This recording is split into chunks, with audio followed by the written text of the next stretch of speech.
حضور نے فرمایا کہ کوئی شخص جب گناہ کر رہا ہوتا تو اس کے دل میں ایمان نہیں ہوتا.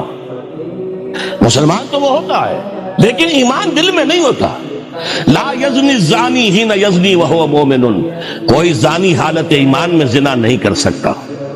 ولا یسرق السارق حین یسرق وہو مومن، کوئی چور حالت ایمان میں چوری نہیں کر سکتا.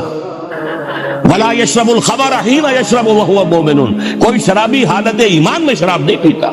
ایمان بھی ہو اور پھر بھی گناہ ہو جائے، پھر ایمان کی کیا قدر و قیمت ہے؟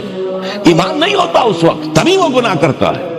ایک شخص طے کر لے کہ نہیں مروں گا مگر فرما برداری کی حالت میں، چونکہ موت کا کچھ پتہ نہیں کب آ جائے، لہذا اس آیت پر عمل صرف اس وقت ممکن ہے جب کوئی لمحہ بھی معصیت میں نہ بسر ہو.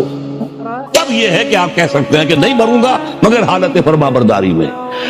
اس پر عمل کرنا کوئی آسان کام نہیں ہے.